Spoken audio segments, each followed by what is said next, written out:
తుబ్బరం గ్రామంలో మొక్కలన్నీ నాటించడానికి కారణమైన వ్యక్తి ఇక్కడ రమేష్ గారండి, చిట్టూరు రమేష్ గారండి. ఇక్కడ మొక్కలు నాటించిన వ్యక్తి. ఈయనకి అసలు ఎందుకు నాటించాలనిపించింది, అసలు ఏంటి, ఏ ఉద్దేశంతో ఎలా స్టార్ట్ చేశారు దీన్ని, ఎందుకు ఎలా ఆలోచన వచ్చింది ఒకసారి చెప్పమన్నా. ఒకసారి చెప్పండి. మీకు సైకిల్ మీద వచ్చి ఒక ఆయన కంచి కట్టి మొక్కలేసి రోడ్డు ఇరువైపులా మొక్కలు పెంచి మాకు 50 సంవత్సరాలు వచ్చేటప్పటికి ఆ మొక్కలకి 40 సంవత్సరాలు మొక్కలుండి రోడ్డుకి ఇరువైపులా ఏటో మన ఇంట్లో నడిచి వెళ్తున్నావా అన్నంత నీడ ఉండేది రోడ్డు మీద నడుస్తుంటే. అటువంటిది ఈ రోజున మా రోడ్డు అంతా ఎడారిలో నడుస్తున్నావా అన్న ఫీలింగ్ తోటి, అంత హీట్ తోటి ఉంది. దీన్ని ఎలాగా మనం మార్చగలం అని ఆలోచిస్తే మేము వెళ్ళి R&B అధికారులను కలిసి, ఏమండి రోడ్డు వైండింగ్ చేశారు, మొక్కలన్నీ కొట్టేశారు, మరి మొక్కలు ఏమైనా వేస్తారా ఏంటి అని అడిగితే, లేదు మాకు మొక్కలు వేయటానికి మేమేమి టెండర్లో పెట్టలేదు, అదే కాదు వచ్చి ఇంకా 100 కోట్ల టెండర్లో కూడా మొక్కలు నాటడం కానీ అనే కార్యక్రమం లేదని చెప్పారు.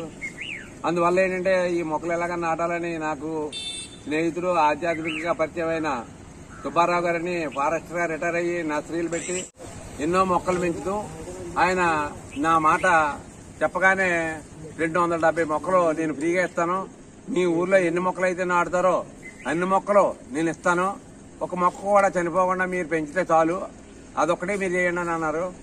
అందుచేత నేను ఆ మొక్కల్ని చాలా విలువైన మొక్కలు ఇవాళ మార్కెట్లో ఇప్పుడు రోడ్డు డివైడర్ మధ్యలో వేసిన మొక్క ఒక్కొక్కటి 1500 నుంచి 2000 విలువ చేస్తుంది. అంటే 30 బ్యాగ్ సైజు మొక్క అది. ఆ మొక్క కనీసం 3 సంవత్సరాలు పెంచితే గానీ ఆ సైజు అవ్వదు. అటువంటి మొక్కలు ఆయన ఫ్రీగా ఇచ్చాడు.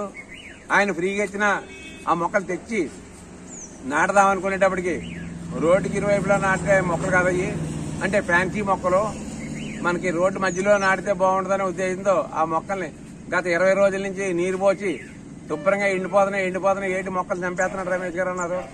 వాటి రోజు నీళ్లు పోసి మళ్లీ చిగురట్టి మొక్కలు ఎంతో బాగా తయారని ఇవాళ ఉగాది పర్వదినాన ఒక మంచి కార్యక్రమం తలపెట్టాలనే ఉద్దేశంతో మొక్కల్ని తెచ్చి మా వనజాక్షి వనదేవత మా పక్క గ్రామస్తులు మా రిలేటివ్స్ కూడా వీళ్ళు వనదేవతతో మొక్కలు నాటించాలనే దేవుడి సంకల్పం ఇవాళ నాకు నెరవేరింది.